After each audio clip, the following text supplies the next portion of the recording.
네, 문재인 대통령이 김부겸 총리와 임혜숙, 노형욱 장관을 임명하면서 인사청문 전국은 일단락됐지만 야당이 강하게 반발하면서 전국이 급속히 얼어붙는 양상입니다. 네, 한편 문재인 대통령과 여당의 새 지도부가 처음으로 공식적인 만남을 가졌는데요. 두 분과 정치권 소식 짚어보겠습니다. 조기현 전 민주당 법률위원회 부위원장, 이기재 동국대 겸임교수 나오셨습니다. 어서 오십시오. 안녕하십니까? 네, 안녕하세요. 네. 자, 먼저 당청 얘기를 좀 해보도록 하겠습니다. 문 대통령이 이제 민주당 신임 지도부를 공식적으로 만났습니다. 이 자리에서 문재인 대통령은 원팀을 강조하는 모습이었고 민주당 신임 지도부도 이에 호응은 했지만 당의 의견이 반영돼야 된다. 당 우선 기조를 좀 표출했다 이렇게 볼 수 있을 것 같은데요. 앞으로 이제 당청 관계에서 무게추가 어느 쪽에 좀 더 실릴지 어떻게 예상하십니까? 그 청와대 그 자리만에 거기에서 나온 얘기를 가지고 이제 약간 의견에 뭐 대립이 있는 것이 아니냐, 다른 입장이 있는 것이냐 하는 해석이 있었는데요. 실제 송영길 대표 선출 이후에 대통령께서 일관되게 하신 말씀이 있습니다. 이철희 정무수석을 당에 보내서 축하 인사를 할 때에도 네. 지금부터 당이 주도하는 것이 정상적이다라는 입장을 전달하셨고요. 그리고 어제 그 자리에서도 당이 주도적으로 정책을 마련하는 것이 맞다라는 입장을 밝히셨습니다. 그렇게 하되 그러나 당청이 불협화음을 겪거나 갈등이나 혼란한 모습을 국민에게 보여서는 안 된다. 그래서 원팀으로 책임 있게 국정을 마무리해야 된다는 입장을 강조하신 거고 당에서도 당연히 그건 공감하는 내용입니다. 그리고 특히 그 부분에서 언급하셨던 것이 과거의 이제 사례였습니다. 그게 참여정부 때 대통령을 치면 이제 당이 살 수 있다라는 이런 어떤 분위기가 있었던 게 사실이었고 그러다 보니까 이제 대통령과 그 청와대에 대한 비판 여론이 당내에서 팽배했던 시절이 있었습니다. 그 당시에 이제 그 결과가 어떻게 됐냐면 당도 지지율이 하락하고 대통령과 청와대에 대한 국민적 지지도 하락해서 실제 레임덕을 급속히 가속화하는 결과로 이어졌었거든요. 그런 부분에 대한 우려는 그 대통령이나 또 당 또 같이 다 공감하는 내용이기 때문에 그 부분에 대해서는 이견이 있을 수 없다고 봅니다. 그렇다면 이제 청와대가 조금 더 당에 무게를 실어줬다 이렇게 볼 수 있는 건가요? 네, 그렇습니다. 뭐 대통령의 입장은 분명하다고 보이시고요. 그런 입장을 계속해서 송영길 대표와도 비공식 공식적인 자리에서 의견을 나누신 걸로 알고 있습니다. 네. 예, 지금 당청 간의 이견이 좀 가장 크게 대립하고 있는 부분이 아무래도 부동산 규제일 겁니다. 뭐 종부세 부과 기준 상향도 그렇고 당에서는 좀 어느 정도 규제를 완화하겠다는 입장이지만 청와대에서는 좀 어느 정도 강경한 입장이거든요. 이 부분이 좀 합의가 될 수 있을 것으로 보시는지요? 그래서 저는 이제 그 송영길 대표와 이제 대통령의 이제 그 대담을 보면서 저는 뭐 그렇게 이견이 없었다라고 얘기하기 어렵다 이렇게 봅니다. 왜냐면은 민주당 입장에서는 실제로 일선 현장에서 국민들의 목소리를 듣고 있고 그 속에서 이제 부동산 관련해서는 뭐 사실 엄청난 비판을 받고 있지 않습니까? 오죽하면 대통령도 4주년 특별 기념 회견에서 부동산만큼 할 말이 없다라고 얘기하실 정도로 부동산 정책은 실패를 명확하게 했다고 보여지고 그럼 그와 관련해서 민주당에서는 이 종부세를 포함해서 재산세 지금 재산세도 어마어마하게 올랐지 않습니까? 예를 들어서 지금 공시지가가 현실화가 되면서 지금 1가구 1주택자들의 세금도 굉장히 올랐는데 이런 부분에 대한 어떤 완화 그다음에 내 집을 마련하고자 하는 사람들, 실수요자들이 소위 얘기해서 투기 억제 정책으로 인해서 LTV, DSR 등 각종 규제로 내 집을 마련할 수 없는 상황이 되어버렸고 그런 것에 대한 불만이 너무 높기 때문에 이거에 대해서 정책 기조의 변화를 요구하고 있는 건데 대통령과 청와대는 정책 기조의 변화는 또 없다고 계속 얘기를 하고 있는 거거든요. 실수요자 정책 기조의 변화 없이 실수요자 보호하겠다는데 사실 말이 안 맞는 얘기를 하고 있는 겁니다. 이거에 대해서 이제 민주당에서 이제 특위를 가동하면서 이에 대한 다른 목소리, 그리고 다른 의견을 낼 텐데 청와대와 민주당의 그 어떤 갈등은 결국 민심을 반영해야 되는 정당 입장에서는 계속 갈등의 골은 깊어질 수밖에 없다 이렇게 관측하고 있습니다. 네. 사실 이번 주 정치권의 좀 큰 이슈는 인사청문 전국이라고 볼 수 있을 것 같습니다. 어제 김부겸 국무총리, 임혜숙, 노형욱 장관이 임명이 됐습니다. 이번 임명을 두고 부정적 여론이 많은데도 임명을 결정했다 이런 평가도 있는데 강행한 이유 어떻게 좀 보고 계십니까? 대통령께서도 특별 연설에서 말씀을 하셨는데요. 그러니까 장관이라든가 뭐 총리 인사 절차라는 게 청와대가 철저한 인사 검증 절차를 일차적으로 한 후에 그 청문 요구서를 국회에 보내면 국회에서 이제 인사청문을 하게 되죠. 그 과정에서 이제 인사청문 과정에서 내부 검증 과정에서 확인 안 된 내용들이 문제가 불거지기도 하고 여러 가지 의혹 제기가 있을 수 있습니다. 그거에 대한 또 국민들의 어떤 여론이 또 형성되죠. 이런 결과를 가지고 국회에서는 이제 인사청문 보고서를 채택하면 되는 것이고 부적격 의견이 있었다고 하면 청문 보고서에 그 내용이 담겨서 인사권자인 대통령께서 최종적으로 이제 결정해서 판단하시고 만약에 국민 여론이 부정적이었음에도 불구하고 어쨌든 청와대의 기준에는 크게 어긋나지 않았기 때문에 장관 업무 수행에는 문제가 없었다고 그러면 임명하시고 그에 대한 정책적인 책임을 지시는 게 인사 절차라고 봅니다. 그런데 적어도 이번 인사에 있어서 국민의힘 측에서는 부적정 인사라고 아예 모든 분의 특히 세 분의 임명 절차를 반대를 했지만 민주당이 인사청문 과정에서 확인하고 드러난 내용에 비추어 보면 과거의 기준에서 크게 결격 사유가 있느냐 하면 그렇게 보여지는 않았던 것 같고 물론 이제 뭐 여러 가지 의혹들이 있었고 그거에 대한 해명이 있었지만 여전히 국민들이 불편해하시는 부분은 없지는 않았다고 봅니다. 근데 적어도 대통령께서 판단하실 때는 뭐 김부겸 총리 문제도 마찬가지고 이 정도의 국회 검증 과정, 청와대 내부의 검증 과정 그리고 이런 내용을 봤을 때 장관 후보자로서 업무를 수행하기에 큰 문제는 없다 이렇게 판단하신 것 같습니다. 네, 야당에서는 아직도 좀 강하게 반발세가 나오고 있거든요. 검찰총장 후보자 청문회도 좀 남아있기 때문에 이 부분도 앞으로는 좀 쉽지는 않을 것 같아요. 어떻게 보시는지요? 그렇죠. 이제 박준영 후보자 한 분이 이제 자진 사퇴하는 거로 마무리를 했는데 대통령이 검증 실패 없었다고 했지 않습니까? 근데 그러면 왜 박준영 후보자는 사퇴를 했습니까? 그러니까 결국 민주당 초선 의원들이 들고 일어나서 한 명이라도 사퇴를 해야 된다 이렇게 주장해서 사퇴를 한 건데 근데 여전히 뭐 인사검증에 실패는 없다라고 얘기를 하는 거는 좀 말이 안 맞는다는 얘기를 드리고 싶고 그러다 보니까 이제 과연 박준영 후보자 한 분 갖고 이게 정리될 수 있는 사안이냐 임혜수 후보자도 문제가 많이 있었지 않습니까?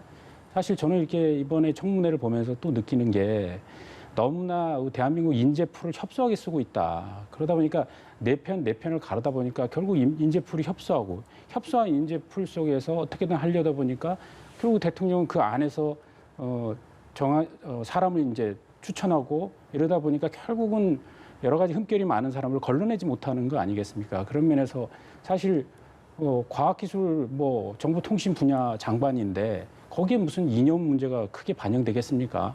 국정운영 기조하고 뭐가 그렇게 연관이 되겠습니까? 실용적 측면에서 사람을 기용하면 될 일인데 그것 또한 너무 협소하게 인재풀을 쓰고 있다 이런 말씀 드리고 싶고 그러다 보니까 이제 야당에서도 계속 반대를 심하게 하는 거죠. 왜 7대 인사기준 얘기하면서 그렇게 도덕적으로 엄격한 기준을 들이댈 것 같이 해놓고 지금 결과는 이렇게 흠결 있는 후보를 내놓고 결국 또 인사검증의 실패도 아니다고 주장하고 도대체 앞과 앞말과 뒷말이 안 맞는 구조를 계속 반복하는 것에 대한 문제제기를 하고 있는 것이고 그러다 보니까 지금 5월 달에 국회가 지금 공전 상태입니다.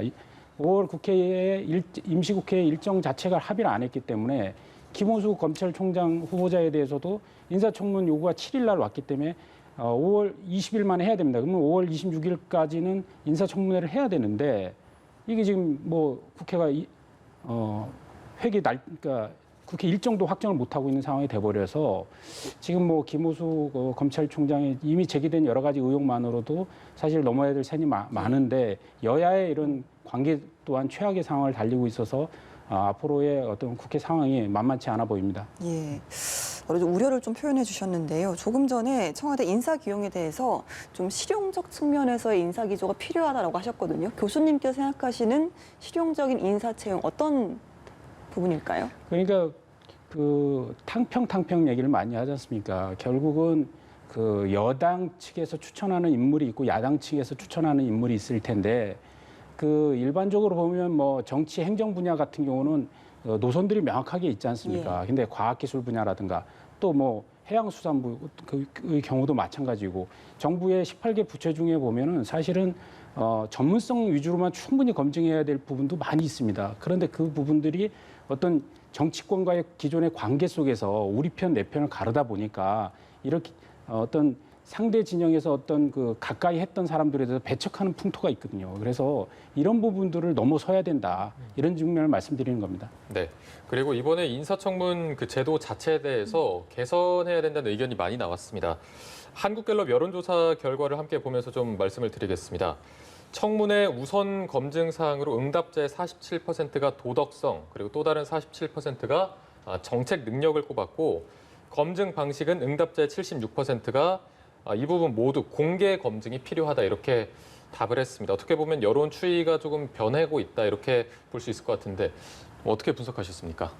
이제 어쨌든 이게 인사청문 제도를 보면 우리 정치에 도입된 게 이제 17년 됐습니다. 근데 그 원래 이 제도를 오래 수행한 미국 같은 경우는 100년이 넘지 않습니까? 그래서 실제 도덕성 검증에 대해서는 사전에 FBI나 국세청이 철저히 검증을 하고 실제 청문회에서는 그 정책이나 전문성 내용의 검증을 합니다. 그러다 보니까 이 과정에 대한 국민들이 지금 우리 국민처럼 이 신상이나 어떤 도덕성 문제에 이렇게 관심을 갖고 정치에 이렇게까지 냉소하거나 할 상황이 조성되지 않도록 이미 이제 제도가 안착돼 있는 것이죠. 그러니까 현재로서는 우리 국민들이 인사청문, 인사검증을 하면 지금까지 국회가 보여줬던 신상털기라든가 무분별한 의혹제기라든가 이런 부분에 너무 익숙해 있다 보니까 당연히 그런 과정 속에서 도덕성 기준은 높아질 수밖에 없습니다. 그런데 그게 이제 이번 인사청문 과정 이후에도 계속 문제 제기가 되고 있지만 그게 적절하냐. 실제 확인할 수 없는 내용의 의혹 제기가 무분별하게 이루어지고 거기에 부기덕격이라는 딱지를 그냥 붙여버린단 말입니다. 아까 이제 얘기해서 이미 사퇴는 했지만 박준영 후보 같은 경우에 적격성 이런 문제에 있어서는 사실 전문성이라 정책 능력이라든가 내부 신망도 이런 부분에 대한 검증이 제대로 이루어졌다면 적어도 그 부분에 있어서는 완전한 합격점을 받았을 겁니다. 물론 부적절한 행위 부분이 있었고 그게 부각되다 보니까 결국 자진 사퇴로 이어지긴 했지만 그런 정책 능력이나 전문성 능력에 대한 검증 자체가 이루어지지 않는 현실을 반영한 여론조사라고 보여지고요. 만약 이후에 이제 내년 대선 결과와 무관하게 여야가 합의가 돼서 인사청문 제도를 개편을 하고 이런 것이 안착화된다면 오히려 이 청문 과정에서 국민들에게 보여준 어떤 정치 냉소라든가 이런 부분을 좀 오히려 극복하고 정치에 대한 신뢰를 회복하는 계기가 될 수 있지 않을까 이렇게 봅니다. 예. 네. 교수님께서는 어떻게 생각하시나요? 그러니까 국민이 대통령의 제안을 거부한 거라고 좀 봅니다. 뭐냐면 대통령이 어쨌든 그 특별 기자회견을 통해서 도덕성만큼은 비공개로 검증을 하고 능력 위주로 검증하자. 앞으로 그렇게 됐으면 좋겠다 이렇게 제안을 하신 건데 사실 국민들이 여론조사를 통해서 거부를 행사한 거거든요. 저는 그게 국민들이 정치를 보면서 느끼는 어떤 그 불만, 그다음에 불신 이런 것의 표현이다라고 봅니다. 왜냐하면 그동안의 인사 검증을 통해서 수많은 도덕성 문제에 대한 인사들이 많이 지적이 됐습니다. 근데 그런 부분을 비공개로 해버리겠다. 그러면 비공개로 당신들끼리 소위 얘기해서 짬짬이로 해서 그냥 통과시킬 거 아니냐. 우리는 어떤 사람이 어떤 도덕적 흠결이 있는지도 모르고 능력 검증만으로 국민들이 보겠다는 것에 대해서 국민이 불만을 드러낸 것이거든요. 결국은 정치의 문제, 즉 대의제 민주주의의 위기라고 보는 겁니다. 그리고 국회가 국민을 대변해서 도덕성 검증을 하는 것에 노라고 국민들이 대답하는 것이고 이와 관련해서도 사실 권력 구조의 문제도 비슷하게 연계되는데 대부분의 정치 전문가들이 내각제 구조로 가야 된다라고 다 생각들을 하고 있습니다. 그러나 국민들은 대통령은 내 손으로 뽑겠다고 주장하고 있는 거거든요. 그래서 대통령 직선제를 주장 훨씬 더 지지율이 높게 나옵니다. 그거와 연관이 되는데 결국은 정치 구조의 변화든 아니면 그 청문회 어떤 검증 시스템의 변화든 이 모든 것들은 정치 스스로 국회 스스로 국민의 신뢰를 회복할 만한 수준으로 올라서야 되는 것. 그런 의미에서 한 발짝 한 발짝 더 청와대에서도 사람들을 내놓을 때 인사청문을 요구할 때 훨씬 더 도덕적 흠결이 기준을 강화하고 흠결이 없는 사람을 내놓음으로써 국민들에게 이런 신뢰감을 주는 게 가장 먼저다. 이런 말씀 드리고 싶습니다. 예. 자, 차기 대선 주자 가상 양자 대결 소식도 좀 여쭤보고 싶습니다. 이재명 경기도지사가 윤석열 전 총장을 앞질렀다라는 결과가 나왔는데요. 주요 여론조사 기관의 가상 양자 대결에서 이 이재명 지사가 윤 전 총장을 앞선 게 이번이 처음이라고 합니다. 좀 자맹 중이죠. 윤 전 총장 등장을 하게 되면 좀 어떤 변화가 있으리라 보십니까, 교수님께서? 네. 윤석열 총장 지지율은 사실 그 대권 행보를 하지 않았는데도 저 정도 지지율이 나오는 거는 오히려 최대치라고 좀 보여지고요. 네. 그럼에도 불구하고 이제 움직이기 시작해서 국정 비전에 대해서 자신의 생각들을 밝히기 시작한다면 상당히 더 그 지지율은 반등할 수 있다. 하지만 앞으로 거쳐야 될 고개가 거의 20고개 이상 남아 있다 저는 봅니다.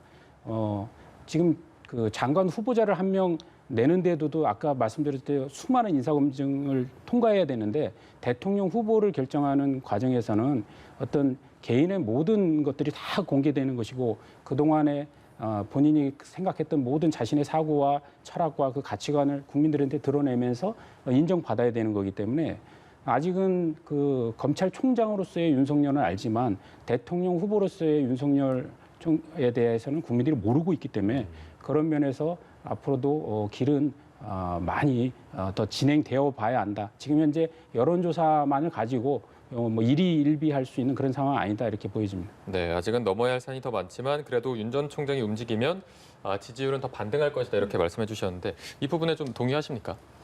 글쎄요, 아직 예측하기 어려운 게요. 지금 사실은 대선 구도가 짜여져 있는 게 아니거든요. 네네. 민주당 같은 경우에도 이제 현재 일정상은 9월에 이제 대선 후보 경선이 있게 되는데 이낙연 총리도 있고 정세균 총리도 있고 아직 본격적으로 대선 경쟁 국면에 가지 않은 상태여서 사실은 이재명 대 그 윤석열의 양강 구도로의 여론조사 자체 의미를 크게 두기는 좀 어려운 상황이라고 보여집니다. 다만 이제 뭐 국민의힘 측도 마찬가지죠. 당내 유력 주자가 없다 보니까 당연히 윤석열 총장이 부각이 되고 근데 거기도 역시 이후에 안철수 대표와의 당 통합 문제라든가 윤석열 총장이 뭐 삼지대에 머무르느냐 아니면 입당하느냐 여러 가지 변수들이 있는 데다가 이제 거기에 덧붙여서 지금 말씀하신 대로 인물에 대한 검증이 전혀 아직 이루어지지는 않은 상태이기 때문에 이 구도가 계속 이어지리라고 보기는 어렵고요. 근데 어쨌든 이재명 지사 같은 경우에는 저희가 계속 말씀드렸다시피 안정적 지지층이 형성돼 있는 건 맞습니다. 당내도 그렇고 국민적으로도 그렇고. 근데 이게 어쨌든 대선 후보 경선 국면에서 또 다른 어떤 변화 가능성도 높기 때문에 그 이후 9월 이후에야 어느 정도 대선 구도의 윤곽이 드러나지 않을까 이렇게 봅니다. 네, 이제 내년 대선과 좀 맞닿아 있는 부분이기도 한데요. 국민의힘 차기 당대표 선거 지금 초선 의원들의 어떤 출사표가 계속해서 이어지고 있습니다. 앞으로 이제 초선 단일화, 초선 연대설 이 부분이 변수가 될 수 있다는 예측이 나오고 있는데 국민의힘 얘기긴 하지만 어떻게 좀 보고 계십니까? 예, 그게 뭐 국민의힘 얘기에 뭐 자세한 말씀드리기는 좀 쉽지는 않은데 어쨌든 벌써 한 10분 이상인 것 같더라고요. 당대표 후보 출마 선언을 한 게. 이제 특히 초선 또 젊은 부분 이준석 최고위원 같이 뭐 현역 의원은 아니지만 정치적 뭐 인지도가 꽤 높은 분도 계시고. 근데 어떤 경향성이 나타나지는 않는 것 같아요. 그러니까 각양각색이 각자의 이유와 어떤 정치적 비전을 내세우며 출마 선언을 했는데 좀 뭐 기대라면 기대고 바라고 싶은 거는 젊은 분들이 출마해서 그 올드보이와 나는 다르다라는 어떤 차별화 전략 말고 보수의 가치에 대한 어떤 생산적 논쟁이 좀 이루어졌으면 좋겠어요, 이번에.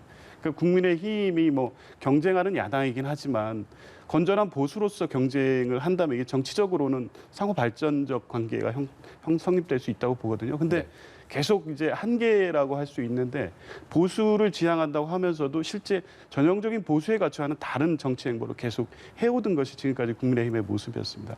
젊은 분들이 이제 당권 후보에 나선다고 한다면 적어도 그런 문제에 대한 적극적인 좀 문제 제기가 이 과정에서 이루어졌으면 하는 그런 바람이 있습니다. 네. 당권 레이스에서도 이제 신진 대 중진 구도가 만들어지는 것 같아요. 주호영 전 원내대표 또 뭐 이준석 전 의원의 기싸움도 좀 어느 정도 예시가 될 것 같고요. 이렇게 좀 양그룹의 신경전이라든지 기싸움, 전당대회에서 좀 아무래도 붐업이 좀 될까요? 예, 저는 아주 흥미진진하게 보고 있고요. 지금 국민의힘, 그러니까 예전에 뭐 한나라당부터 쭉 내려오면서 지금까지 오는 거 보면 굉장히 이번에 큰 변화가 올 것 같다라는 느낌도 있습니다. 그 2004년이었죠. 그 당시에 이제 한나라당 시절에 이제 박근혜 대표가 이제 대표로 선출될 때 원희룡 지금 제주도지사가 그때 당대표에 출마를 했었습니다. 그래서 중진들을 제치고 물론 박근혜 당시 이제 대표가 선출됐지만 2위를 했거든요. 그러면서 이제 최고위원이 됐었는데 그때 나이가 40세입니다. 그러니까 지금 이준석 전 최고위원이나 김웅, 그다음 김문혜 초선 의원들의 도전을 보면서 당이 좀 더 액티브해지는가, 활동적으로 변하는구나라는 측면에서 굉장히 그 긍정적인 평가를 할 수 있을 것 같고, 다만 이제 이게 그 어떤 나이 문제로 자꾸 이렇게 변화되는 것은 바람직하지 않다. 그나마도 이제 영남이냐 비영남이냐는 지역 구도보다는 차라리 구도로 잡는다면 젊음이냐 경륜이냐 구도가 훨씬 더 좋아 보이고요. 그럼에도 불구하고 이게 나이의 문제라기보다는 결국 누가 당의 변화와 혁신을 주도할 것이냐, 이것을 안정과 경륜을 주장하는 그룹이 있을 것이고 변화와 혁신을 주장하는 그룹이 있을 텐데, 이 어떤 두 큰 흐름의 어떤 그 대결, 이것이 당에 큰 에너지를 줄 수 있다, 이렇게 보여집니다. 네, 당의 어떤 이 활동적 변화를 좀 보셨다고 하셨는데, 이런 초선 의원들의 약진 이런 부분을 국민의힘의 체질이 조금 바뀌는 것이다, 이렇게 보는 시각도 있더라고요. 어떻게 좀 보고 계십니까? 그렇죠. 제가 아까 말씀드렸다시피 체질의 변화를 할 때는 항상 어떤 당의 새로운 인물들이 등장을 합니다. 그래서 이런 인물들이 결국 당의 변화의 흐름을 주도할 텐데, 이제 다만 좀 아쉽고 안타까운 거는 지금 이제 당의 지도 체제가, 그러니까 예를 들어서 당대표에 출마한 분들이 1위가 되면 당대표가 되고 나머지는 최고위원을 하는 게 아니라 당대표와 최고위원이 분리되다 보니까 지금 스타성 있는 분들이 전부 당대표 선거에 몰리게 되면 한 분만 뽑히고 또 나머지는 다 원외로 묻혀버리거든요. 이렇게 됐을 때 당의 어떤 혁신의 변화가 좀 무뎌질 수 있다는 그런 좀 아쉬움이 좀 있지만, 그 지금 현재 당원 당규를 개정해서 지금 당대표 선거를 할 수 있는 상황은 아니기 때문에 어쨌든 간에 이번 당대표 선거를 통해서 변화와 혁신의 경쟁이 될 수 있었으면 좋겠습니다. 예, 정치권 이슈 두 분과 짚어봤습니다. 조기현 전 민주당 법률위원회 부위원장, 이기재 동국대 겸임교수와 함께했습니다. 두 분 고맙습니다. 고맙습니다.